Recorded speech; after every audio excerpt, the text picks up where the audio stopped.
Chers auditeurs et amis, bonjour.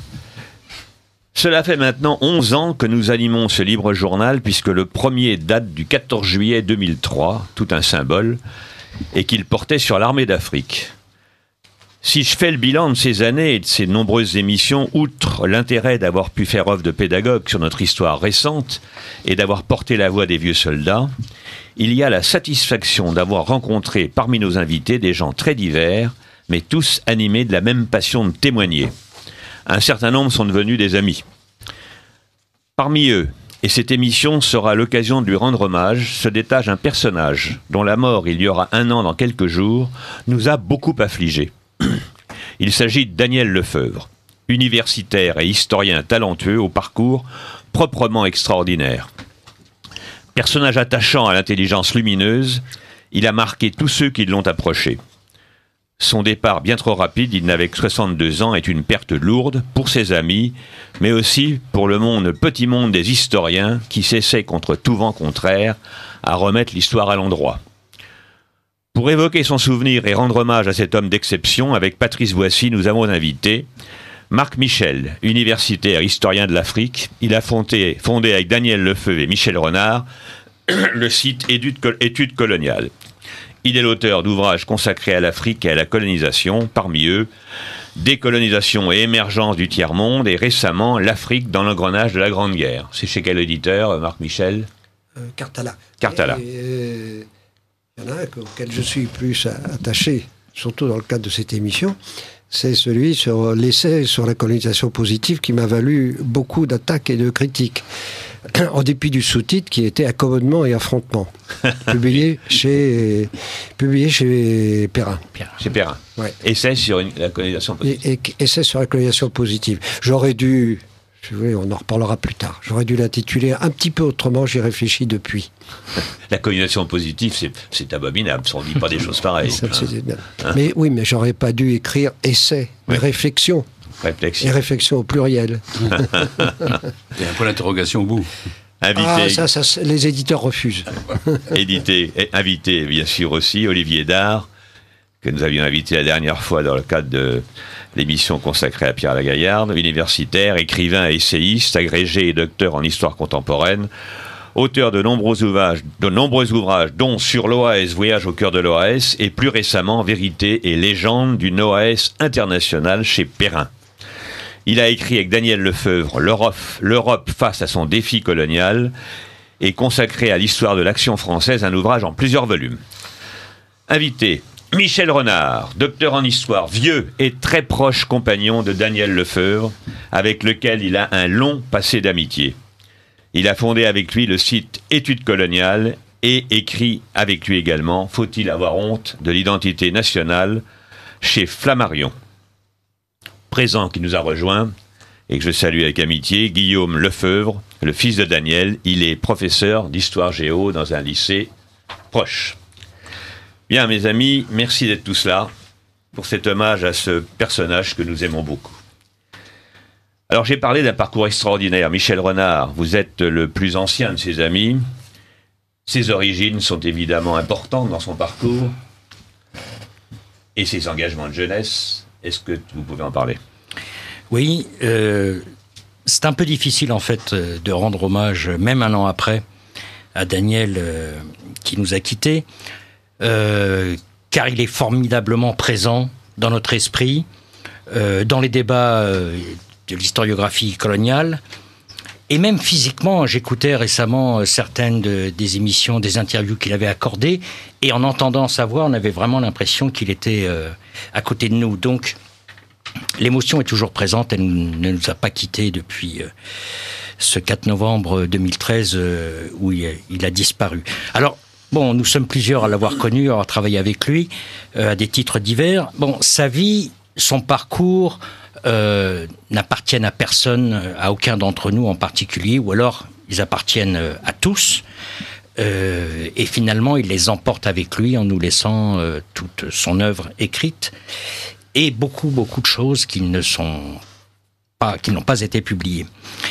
Daniel avait une personnalité, un un rayonnement, une sociabilité telle qu'il a connu des individus très divers, dans des milieux également très divers, dans lesquels il a contracté des complicités, des amitiés qui forcément ne se rencontraient pas toujours, quoi. Daniel connaît des gens que nous ne connaissons pas. Ce qui est peut-être l'axe de sa vie, au niveau individuel, professionnel, intellectuel, c'est la détermination. Le fait de n'avoir aucune crainte d'être en décalage, de se trouver en position de franc-tireur. Et d'ailleurs, Franc-Tireur, c'est un journal qui avait connu 4 numéros en 1981, juste après l'élection de François Mitterrand, et auquel il avait participé aux côtés de beaucoup d'entre nous. Donc un franc-tireur qui s'est fait tout seul. Il a évidemment noué de solides amitiés personnelles et professionnelles, mais il s'est fait tout seul. Il a bénéficié de l'esprit, de la pensée de beaucoup d'intellectuels, mais il a pensé par lui-même. Et en fait, toute sa vie est marquée par cette détermination face aux différents aléas de sa vie, aux différents drames de sa vie. À l'âge de 18 ans, il n'avait pas encore le baccalauréat, il perd son propre père. Et donc, bien sûr, il y avait sa mère, Irène, mais il s'est retrouvé un peu seul face à ce premier défi scolaire. Et je me souviens qu'il nous avait raconté avoir préparé le bac un peu seul. Je me demande même d'ailleurs s'il allait en cours. Je me souviens, non, il n'allait plus en cours, je crois, mais il a travaillé tout seul. Il connaissait sur le bout des doigts les 2 tomes de la biographie de Voltaire par Jean Aurieux. Enfin, vraiment, là, il avait déjà eu ce réflexe de se déterminer tout seul. Pour le militantisme, évidemment, on l'avait rappelé lors de l'hommage qu'on lui avait rendu au moment de son décès. Daniel est le fils d'un fossoyeur, un chef fossoyeur au cimetière de Pantin, d'origine bretonne. Il est le fils d'une ouvrière qui a terminé sa carrière dans la métallurgie, à côté à Bondy, je crois. Et donc, il a vécu à Bondy, un milieu social très, très modeste, mais plein d'une certaine morale qui a un petit peu disparu aujourd'hui. Et évidemment, dans ce milieu-là, les courants politiques qu'il a rencontrés, ce sont les courants liés au mouvement ouvrier, et particulièrement au communisme, qui était très fort dans ce qu'on appelait à l'époque la ceinture rouge, autour de Paris, la Seine-Saint-Denis notamment. Il s'est engagé donc très jeune dans la jeunesse communiste, ensuite dans l'union des étudiants communistes, et puis dans le syndicalisme étudiant. Il a même été membre du CNESER, c'est-à-dire le Conseil national de l'enseignement supérieur et de la recherche, auquel il a été élu en tant qu'étudiant. Et dans tout ce parcours, il a assez rapidement montré une grande autonomie, de détermination, d'engagement politique, de réflexion, de décision, ce qui l'a amené, et nous étions à peu près ensemble à ce moment-là, même s'il avait 3 ans de plus que moi, il a été amené à prendre des distances à l'égard du Parti communiste, du marxisme, de la vie politique communiste. Il a été ce qu'on appelait un oppositionnel, enfin toute une série de positions qui marquaient sa révolte à l'égard d'un dogme, à l'égard d'hypocrisie, à l'égard d'une politique qui n'avait plus de prise sur le réel. Donc là encore, il a fait preuve de détermination, d'autonomie. On n'était pas en URSS évidemment, mais prendre congé avec le Parti communiste au moment où celui-ci faisait 20% des voix, où il tenait toutes ses communes, où il avait tous ses élus, où il avait toutes ses positions dans les milieux intellectuels. Bon, c'était quand même prendre un certain risque, surtout dans les milieux qu'il fréquentait. Là, il a été donc franc-tireur. Il a été aussi un franc-tireur dans la tentative qu'il a faite pendant plusieurs années d'essayer de répandre ce à quoi il croyait, c'est-à-dire la culture, l'intelligence, par la vente du livre.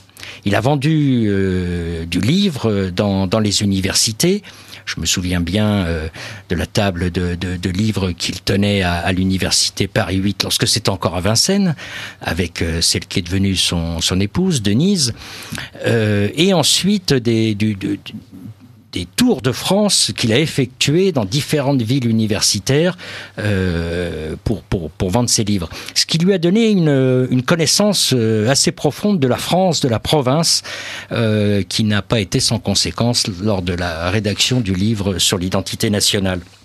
Et enfin, franc-tireur également dans le domaine de l'historiographie. Bon, alors tournant, pas tournant, on va en discuter. Daniel Lefebvre n'a jamais été en matière de pensée historique, de savoir, de recherche, il n'a jamais été quelqu'un qui est parti avec des préjugés ou qui a cherché à rédiger sa thèse à partir d'idées qu'il aurait eu déjà toutes constituées. Il y a un certain nombre de gens qui font comme ça. Je me souviens, c'est sans rapport avec Daniel, mais je me souviens d'un livre qu'un sociologue avait écrit dans les années 90 qui s'appelait « La France raciste ». Et pour discuter de ce livre, j'avais invité la fille de Raymond Aron, Dominique Schnapper, et elle avait dit, bon, quand on veut prouver quelque chose, on peut toujours le faire. Donc la France n'était pas raciste, mais cet auteur, ce sociologue, avait démontré, entre guillemets, dans son livre qu'il était raciste. Daniel n'a pas fait comme ça. Daniel est parti vraiment à la recherche de ce que les archives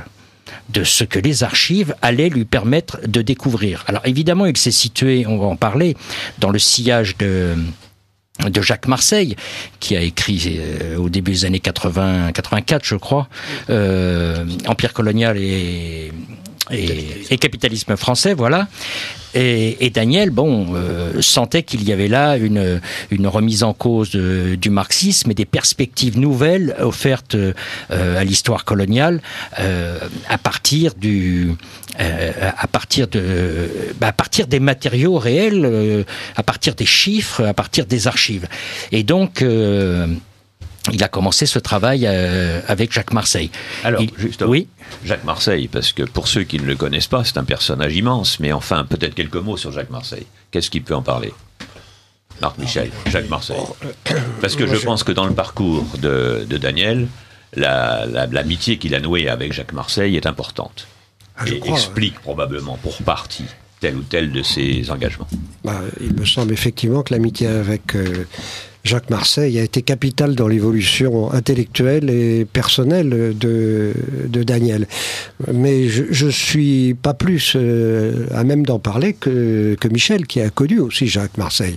C'est vrai que Jacques Marseille a eu une influence considérable sur Daniel, sur beaucoup de monde aussi, car son livre, qui est paru en 85, la thèse est de 84, effectivement, le livre est paru chez Albin Michel en 85, je crois, on peut dire que ça a été un tournant, et la préface de Jacques Marseille. De quel livre s'agit-il là ? Empire colonial et capitalisme français. Empire colonial et capitalisme français. Il y avait eu quand même un précédent.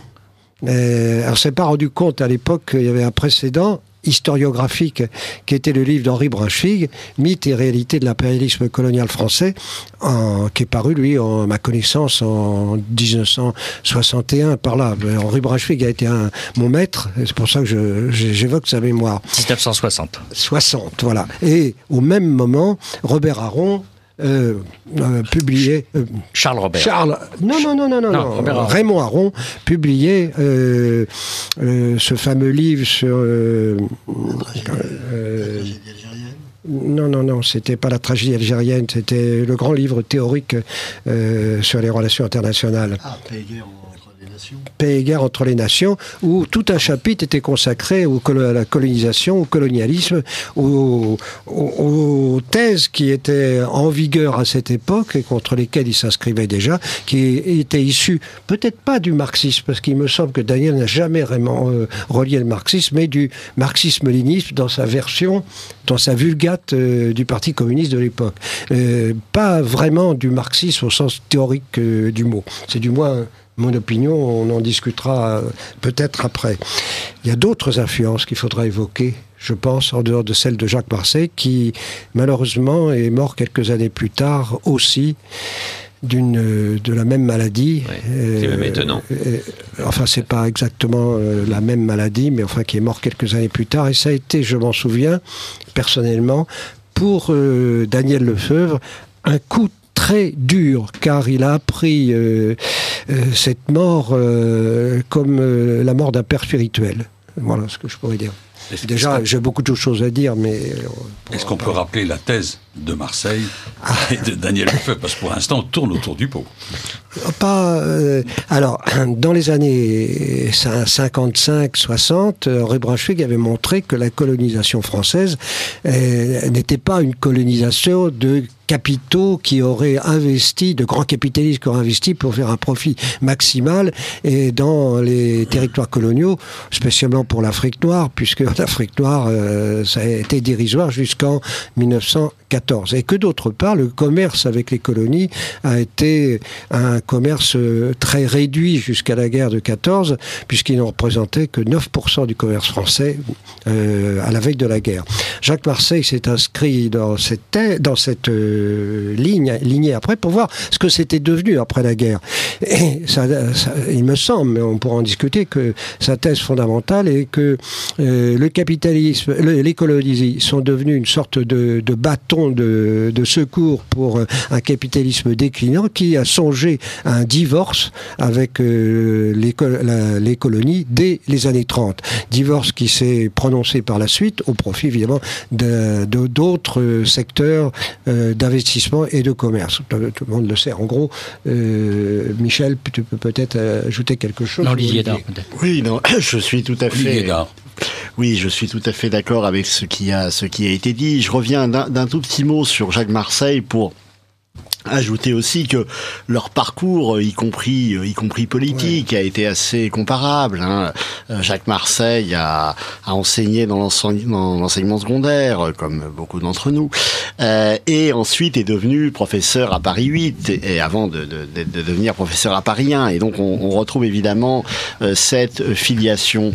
J'ajouterais aussi qu'il y avait chez Jacques Marseille... Olivier, juste... Un autre point, c'est qu'ils ont habité Bondy. Oui. Tous les deux d'origine. Et Jacques habitait Colombes à un moment, si je me souviens bien. Et Daniel aussi. Et Daniel aussi, effectivement. Guillaume en témoigne. Deuxième chose par rapport à Jacques Marseille et à ce lien avec Daniel, c'est le goût du livre et cette capacité à agir, à se mobiliser. Et moi, j'ai un souvenir très précis de Daniel et de Jacques qui m'avaient invité, alors ça remonte à bien des années, à une sorte de journée du livre qu'ils organisaient à Saint-Denis. Ils en organisaient un certain nombre. Et je revois, moi j'étais à l'époque jeune maître de conférence. Bon, Jacques Marseille était à l'époque à Paris 1, m'avait beaucoup aidé avec deux autres de mes collègues à publier notre premier colloque sur Vichy, l'État, les entreprises. Et Jacques Marseille, avec Daniel d'ailleurs, trimballait des caisses de livres, etc., avec un naturel tout à fait extraordinaire. Et on voyait très bien que par rapport à d'autres, si vous voulez, à d'autres universitaires, il n'y avait chez eux, et chez Jacques Marseille en particulier, puisque c'est de lui dont je parlais, absolument rien de guindé et que tout ça était tout à fait naturel. Alors, pour en revenir...